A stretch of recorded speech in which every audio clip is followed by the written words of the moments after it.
मेरे प्यारे दोस्तों, आप लोगों का मैथ्स फॉर टीचर्स में स्वागत है। मैं सुनकर प्रजापति आप लोगों के लिए लेकर के आया हूँ टीजीटी पीजीटी मैथ्स के बहुत सारे क्वेश्चंस का कलेक्शंस जो अभी तक प्रीवियस एग्जाम्स में हुए हैं। ठीक है, अप्रोक्स मेरे पास 5000 से अबव क्वेश्चंस हैं ऐसे जो एग्जाम्स में आ चुके हैं। तो जितने भी क्वेश्चंस मैं करवाऊंगा वो सभी क्वेश्चंस आपके उन मैथ्स के टीचर्स के लिए हैं जो अभी प्रेजेंट समय में मैथ्स टीजीटी और पीजीटी एग्जाम्स के लिए प्रिपरेशन कर रहा है, यानी कि आए हुए एग्जाम्स के क्वेश्चंस हम लोग करेंगे गाइस। ठीक है, यहाँ से स्टार्टिंग कर रहे हैं। तो सबसे पहला मेरा वीडियो है इस चैनल पर। अगर ये वीडियो आपको समझ में आए, पसंद आए तो वीडियो को शेयर जरूर कीजिएगा अपने दोस्तों के साथ, और लास्ट में चैनल को जरूर सब्सक्राइब कीजिएगा। चैनल को सब्सक्राइब करने के बाद बेल आइकन जरूर दबाइएगा। ठीक है, तो आइए टीजीटी पीजीटी के मैथ्स के पहले वीडियो में मैं आपको बता दूं कि हम लोग यहाँ पर सबसे पहले स्टार्टिंग कहाँ से कर रहे हैं, क्या आपको करना है। देखिए, हम लोग पूरा सिलेबस जो है टीजीटी पीजीटी मैथ्स का जो पूरा सिलेबस है उसको भी बायफरकेट हम लोग डिस्कस भी करेंगे। सबसे पहले मैं आपको बता दूं, इसमें आपको कम से कम 10 पार्ट जो है इसके करने हैं।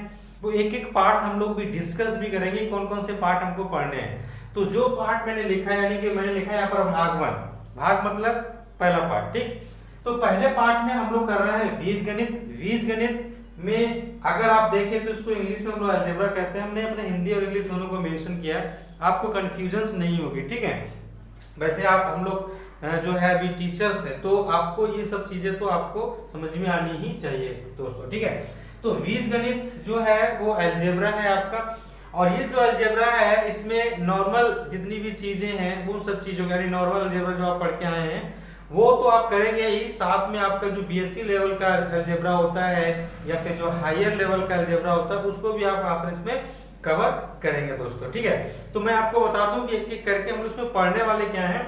हम लोग इसमें देखेंगे थ्योरी ऑफ इक्वेशन, यानी थ्योरी ऑफ इक्वेशन से रिलेटेड जितने भी क्वेश्चंस आज तक आए हैं उन क्वेश्चंस को हम लोग सॉल्व करेंगे। थ्योरी ऑफ इक्वेशन होता क्या है, ठीक है, उसका कंसेप्ट क्या है। आई है, मुझे जहां तक पता है कि आप लोग इन सब चीजों को जानते हो। ठीक है, क्योंकि you are incoming future teachers, so आपको ये सब चीजें तो 100% पता ही होनी चाहिए। ठीक, फिर उसके बाद हम सीरीज यानी एपी जीपी और एचपी इससे रिलेटेड जितने भी क्वेश्चंस आज तक पूछे गए हैं उन सभी क्वेश्चंस में हम लोग बात करेंगे, खास करके उन सभी एग्जाम्स में जो टीचर्स के लिए लिए जाते हैं उन सभी एग्जाम्स में। ठीक है, फिर उसके बाद थर्ड पार्ट हम करेंगे पीएनसी मतलब परम्यूटेशन एंड कॉम्बिनेशन। इससे जो क्वेश्चंस पूछे जाते हैं उन पर हम लोग विचार करेंगे, और प्रोबेबिलिटी के ऊपर भी हम लोग विचार करेंगे। तो यहाँ जो प्रोबेबिलिटी है वो प्रोबेबिलिटी आपका क्लास 9 का भी हो सकता है, 10 का, 11, 12। ठीक है, ये सब प्रोबेबिलिटी इसमें इंक्लूड्स रहेंगी दोस्तों। उसके बाद आपका आएगा एक बायनोमियल थ्योरम। तो बायनोमियल थ्योरम तो क्लास 12 में आपको पढ़ने को मिलता है। ठीक है, थोड़ा एक्सटेंडेड आपको मिल जाएगा। इसके क्वेश्चंस जो एग्जाम्स में अभी तक पूछे गए हैं उन पे हम लोग डिस्कस करेंगे। उसके बाद हमारे पास एक्सपोनेंशियल एंड लॉगरिथम सीरीज बचती है। तो एक्सपोनेंशियल और लॉगरिथम सीरीज को हम लोग जो है अलग से बायफरकेट डिस्कस करेंगे, यानी कि जितने भी टॉपिक्स आप देख रहे हैं सबको हम लोग बायफरकेट डिस्कस करेंगे।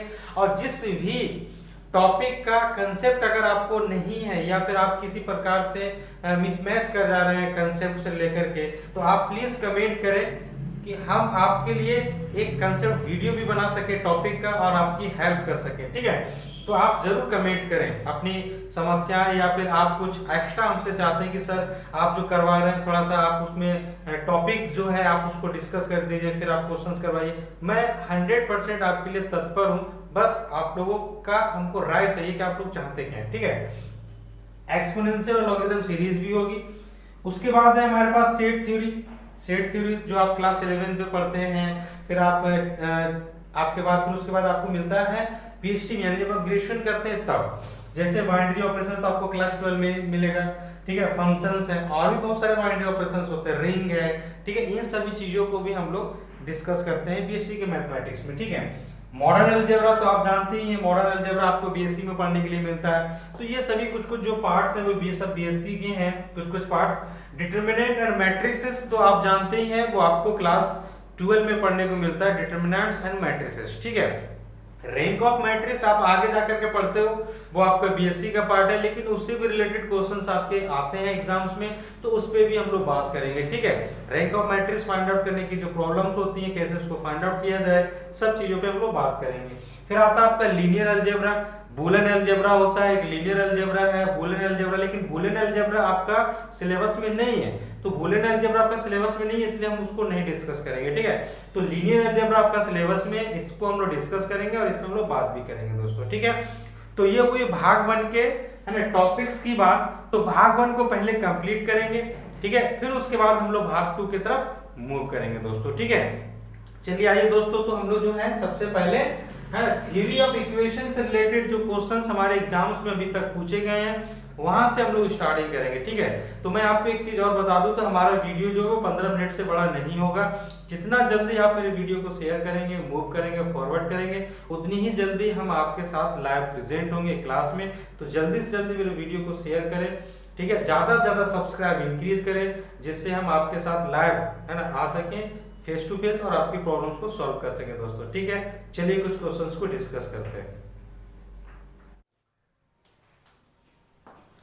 चलिए आइए देखते हैं मेरे प्यारे दोस्तों, सबसे पहला क्वेश्चन जो आपका 2016 यूपी टीजीटी में पूछा गया है, अलजेब्रा का क्वेश्चन। ठीक है, तो देखिए क्वेश्चन क्या है, बहुत ही अच्छा क्वेश्चन है। क्वेश्चन इन्होंने पूछा है कि the roots of the equation, ये इक्वेशन है हमारे पास, इस इक्वेशन के जो रूट्स है वो एपी में है। ठीक है, तो इन्होंने बोला था कॉमन डिफरेंसेस, यानी कि इस क्यूबिक इक्वेशन के रूट्स अगर एपी में है, ठीक है, तो एपी का कॉमन डिफरेंस भी होता है, तो वो कॉमन डिफरेंस क्या होगा, ये आपसे पूछा गया है। ठीक है, तो क्वेश्चन तो इंटरेस्टिंग है, लेकिन इसमें आपसे थोड़ी दो ज्यादा चीजें पूछ दी। एक तो सबसे पहली बात, आपको इसके रूट्स चाहिए, अगर आप निकाल पाते हो तो ठीक, तो अगर आप रूट्स निकाल लोगे फिर आप उनको एपी में अरेंज करो, फिर उसका आप कॉमन डिफरेंस निकालिए। तो इसमें आपने दो चीजें पूछी है, यानी एक तो एपी का भी आपको यूज करना है क्वेश्चंस को सॉल्व करने के लिए, और आपको इसके रूट्स का जो फंडा है क्यूबिक वाला वो भी आपको पता होना चाहिए। तो क्यूबिक का फंडा, मैं कहने का मतलब क्या होगा, मेरा कहने का मतलब ये है कि जिस तरह आप क्वाड्रेटिक रूट्स निकालते हो तो उसमें रूट्स और उसके कोफिशिएंट के साथ में आपका एक रिलेशन होता है। ठीक है, सेम उसी प्रकार से क्यूबिक जो आपके पास इक्वेशन है, उस इक्वेशन के कोफिशिएंट जो होते हैं एक्स क्यूब के और एक्स स्क्वायर के, एक्स के और कांस्टेंट टर्म के जो कोफिशिएंट हैं, उनके बीच में उसके सम, उनके टू रूट्स ऑफ प्रोडक्ट का सम, फिर तीनों रूट्स का प्रोडक्ट का जो रिलेशन होता है वो भी आपको पता होना चाहिए दोस्तों, तभी आप इस क्वेश्चन को क्या कर पाएंगे, सॉल्व कर पाएंगे। तो बहुत सारी नॉलेज जो है हमको इकट्ठी करनी पड़ती है, तब जाके क्वेश्चंस बनते हैं। तो आइए इसको डिस्कस करते हैं। देखिए क्या क्वेश्चन है, क्वेश्चन है हमारे पास एक्स का पावर क्यूब, ठीक है, -12x² प्लस 39x और -28, ये कुछ ऐसा हमारे पास क्वेश्चन है दोस्तों। ठीक, तो आइए हम क्या करते हैं, तो सबसे पहले आप, क्योंकि उन्होंने बोला कि जो उसके रूट्स हैं वो एपी में है, तो इसके 3 रूट्स होंगे, क्योंकि क्यूबिक इक्वेशन है तो 3 रूट्स होंगे। तो जो 3 रूट्स हैं उनको हम लेट कर लेते हैं, वो हमारे पास क्या हो जाएंगे, a - d, a और a + d। ये तो आपको बचपन में सिखाया गया कि जब आप एपी के 3 टर्म्स को लिखें तो आप a - d, a और a + d को आप लिख लें। ठीक है, तो जैसा कि हमने लिखा है, तो अगर हम इनको ऐड करें, है ना, इनका अगर हम ऐड करें तो a - d + a और हो जाएगा a + d is equal to क्या आता है, इज इक्वल टू क्या आता है, वो होता है आपका -b/a, वो क्या होता है आपका -b/a। तो ये क्या हो जाएगा आपका, a की वैल्यू तो 1 है, b की वैल्यू -12 है, तो माइनस और -12 दैट इज इक्वल टू 12। तो ये d से d जो है वो यहाँ कैंसिल हो जाएगा और ये हो जाएगा 3a = 12। तो a की वैल्यू जो है गाइस वो यहाँ से आपको मिल चुकी है 4। ठीक है, a की वैल्यू क्या मिल चुकी है, 4। ठीक है, चलिए आइए, तो अब हम क्या बात करते हैं, अब हम बात करते हैं अपने प्रोडक्ट वाला जो हमारा कंसेप्ट है, यानी कि अल्फा × बीटा × गामा, वो क्या होता है उसमें भी हम लोग बात करते हैं। पहले आया पहले आया माइनस, फिर प्लस, फिर माइनस, यानी कि प्रोडक्ट वाले में -c/a होता है। तो आ जाओ कैसे निकलेगा, तो वो हो जाएगा आपका a - d और यहाँ हो जाएगा a, फिर हो जाएगा हमारे पास a + d और उसका वैल्यू क्या हो जाएगा, -c/a। तो माइनस कहने का मतलब क्या हुआ कि माइनस मल्टीप्लाई -28 डिवाइडेड बाय 1, तो कुल मिलाकर के हम इसको जो है 28 लिख देते हैं गाइस। इसको अगर देखें तो a ये हो जाएगा हमारे पास a² और d² इज इक्वल टू 28। ए की वैल्यू हमारे पास कितनी है 4 है, तो आप यहाँ 4 पुट कर सकते हैं और अंदर में भी 4 जो है 4 का स्क्वायर ये हो जाएगा हमारे पास d² इज इक्वल टू 28। ये 4 से काट दीजिए तो कितनी बार में कट जाएगा ये 7 बार में। 4 से आपने काटा तो इसको 7 बार में कट गया। तो 4 का स्क्वायर करेंगे तो 16 और d का स्क्वायर इज इक्वल टू 7। इसको आप उधर ले जाइए तो minus d² is equal to आ जाएगा -9। ठीक है, तो ये माइनस माइनस कटा तो d² इज इक्वल टू आ चुका है 9। ठीक है, तो d की वैल्यू आ जाएगी आपके पास +-3। तो d की वैल्यू तो +-3 आई, लेकिन अब आपको ऑप्शन को देख करके टिक करना है, क्योंकि ऑप्शन में 2 है, -2 है, 3 और 4 है, तो 3 आपका जो है ऑप्शन में दिया हुआ है, तो 3 आपका राइट आंसर होगा। -3 को आप निगलेक्ट करें। ठीक है, तो आई होप गाइस ये क्वेश्चन आपको बहुत ही अच्छा से समझ में आया होगा। तो हम इसी तरह आपको और भी क्वेश्चंस करवाएंगे, यानी कि नेक्स्ट क्वेश्चन की तरफ भी मूव करेंगे। अगर आपको वीडियो समझ में आता तो प्लीज वीडियो को लाइक शेयर कमेंट जरूर कीजिए। ठीक है, और आपको टोटल क्वेश्चंस अप्रोक्स 5000 क्वेश्चंस हैं, उसका एक पीडीएफ भी मेरे पास है, वो भी मैं आपको शेयर करूंगा, वो मेरे टेलीग्राम पर आपको मिलेगा।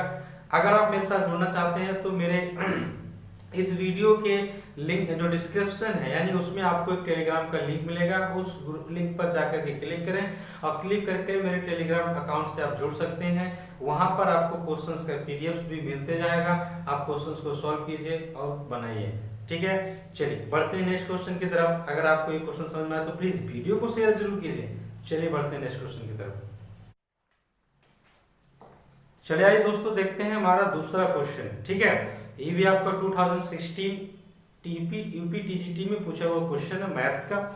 देखिए क्या क्वेश्चन है, क्वेश्चन बहुत अच्छा है। इन्होंने लिखा है कि if x - 1 and x + 3 are two factors of x का cube plus ax plus b, यानी कि क्यूबिक इक्वेशन है x का cube plus ax plus b, उसके दो फैक्टर्स आपको दिए हुए हैं, वो है x - 1 और एक है x + 3। तो इन्होंने पूछा then the remaining factor is, ठीक है, क्योंकि क्यूबिक है तो उसके 3 फैक्टर्स आएंगे, क्योंकि cubic functions are satisfied on 3 different values of the x। ठीक है, क्योंकि इसका जब हम ग्राफ बनाते हैं तो ये x एक्सिस को 3 पॉइंट्स पर कट कर रहा है, इसका मतलब कि y 3 बार 0 होता है, दैट मींस x की 3 वैल्यूज वहां पर फाइंड आउट हो जाती हैं गाइस। ठीक, तो इसके दो फैक्टर दिए हुए, तीसरा फैक्टर आपको निकालना है। तो फैक्टर का मतलब आपको पता होना चाहिए, if we put the value of that factor then the given equation converted into the 0, इसका मतलब ये हो गया कि रिमाइंडर क्या आ जाता है, आपको 0 मिल जाता है। तो दो फैक्टर्स आपके दिए हुए हैं। ठीक है, तो इन्होंने पूछा क्या होगा, x + 2 है या x - 2 है, x + 3 है या फिर x + 1 है। तो हम तो जान नहीं रहे मेरा आंसर क्या है, बट हम इसको सॉल्व करेंगे। तो सॉल्व करने के लिए सबसे पहले तो आपको क्या करना है, a और b की वैल्यू निकालनी है। तो जब आप a और b की वैल्यू निकालेंगे फिर आप वहां सब्स्टिट्यूट करेंगे, फिर आप उसको फैक्टराइज करेंगे। उसके बाद जब इसके 3 फैक्टर्स आएंगे तो जो बचा हुआ फैक्टर होगा वो आपका आंसर हो जाएगा गाइस। ठीक, आइए इसको क्विक बहुत तेजी से करते हैं। तो अगर हम x - 1 के बारे में सोचे तो x = 1 है, आप उसमें पुट कर दीजिए तो आपको क्या मिल जाएगा 1।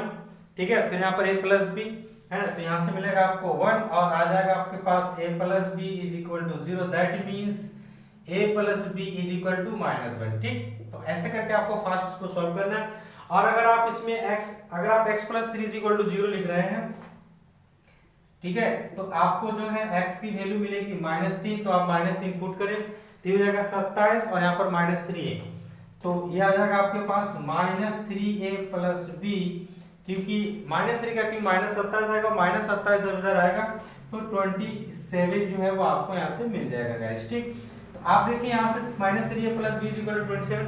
अगर आप यहाँ से a की वैल्यू निकालें या आप b की वैल्यू निकालें तो आपके पास क्या जाएगा -a है ना 1। अगर आप यहाँ से b की वैल्यू निकालेंगे तो -1 और -a जो है वो आपको फाइंड आउट हो जाएगा। तो आप b की जगह पुट कर दिए तो आपके पास आंसर आ जाएगा -3a - 1 - a = 27। तो ये हो जाएगा -4a और इधर चला जाएगा तो 28।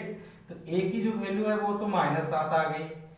a की वैल्यू आपके पास -7 है, तो आप b की वैल्यू भी निकाल सकते हैं। तो b की वैल्यू क्या आएगी, a की वैल्यू को आप पुट कीजिए -7, तो माइनस प्लस +7 -1, तो b की वैल्यू जो है वो आपको मिल चुकी है 6।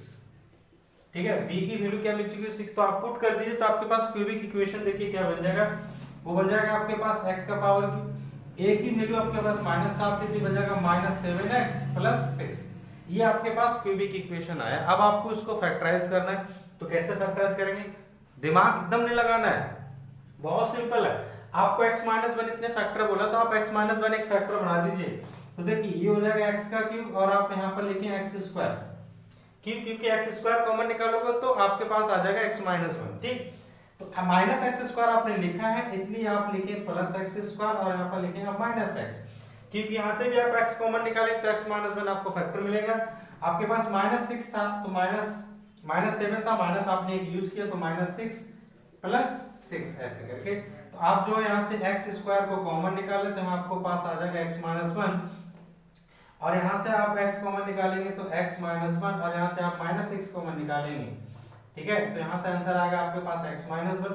तो आप x माइनस वन को बाहर निकाले तो आपके पास आंसर आ चुका है x square plus x minus six is equal to. ठीक है, तो अब आप सोचिए माइनस सिक्स है तो आप इसको बहुत इजीली तरीके से ब्रेक कर सकते हो, तो हो जाएगा x माइनस वन। दिमाग लगाइए, दिमाग क्या लगाना है आपको? x प्लस थ्री, ऑलरेडी उसने बोला कि फैक्टर है, तो आप लिखें यहाँ पर x प्लस थ्री और यहाँ पर लिखें x और यहाँ पर लिखें माइनस टू। तो x माइनस टू जो है वो आपका एक एक्स्ट्रा फैक्टर आया, नहीं रिमाइनिंग फैक्टर है, और x माइनस टू आपका ऑप्शन बी में है, तो x minus two is the right answer. ठीक है, तो x माइनस टू जो है वो आपका राइट आंसर हो गया। क्यों? क्योंकि x माइनस टू पूछा बचा हुआ फैक्टर क्या है, तो बचा हुआ फैक्टर आपका x माइनस टू आ चुका है गाइस। ठीक है, तो आई होप आपको ये समझ में आया होगा बहुत अच्छी तरीका से।